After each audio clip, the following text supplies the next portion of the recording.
On the one hand, when it comes to COVID, governments seem to be loosening restrictions. But are they, while we're distracted by Partygate and the rest, quietly readying themselves to further erode our freedoms? Well, Neil, I think you rightly raised this consultation on the government's proposed Bill of Rights paper that they've put in, and people are able to go and contribute to that process. I think we've got till the 8th of March to do that. There's lots and lots of problems with it. However, I would caution slightly, as I was saying earlier, there is a difference between human rights and human rights laws. And, to repeat what I said earlier, the problem with human rights laws is once you enshrine something into law, then whether or not somebody has behaved illegally or not becomes the purview of judges. Okay, that's kind of the point I was making earlier. But you raise a bigger question is about, in a democratic society, who should be making laws.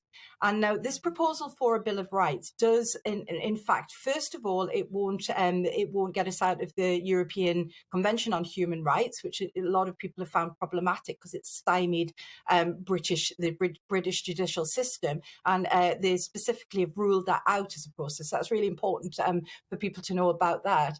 But I would be very cautious of thinking that human rights laws are the same as human rights.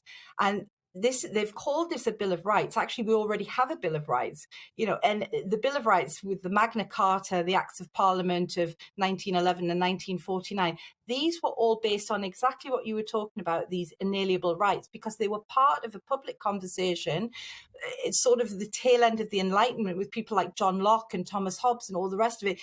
At the start of a democratic liberal society, we had a public conversation. Okay, not all of the public was enfranchised at that point. It was propertied men, women weren't part of it. It wasn't the working class man and all the rest of it. But that was when there was an aspiration for us to be a liberal and a democratic society. And I think we live in different times now, and this Bill of Rights that they're proposing really kind of reflects that that change in ethos. And if you want me to just make one more point, the reason I'm concerned about putting too much faith in human rights law is, if you look, it was 1998 that the Labour government enacted the human rights law in this country. And since then, as you rightly say, we've had a whole host of liberal laws. All of the hate crime legislation that we've talked about, incursions on our free speech and our freedom of expression, things like the police and crime bill, which is going through at the moment. There's been a whole host. So in actual fact, human rights laws aren't necessarily a great robust defence against for liberty.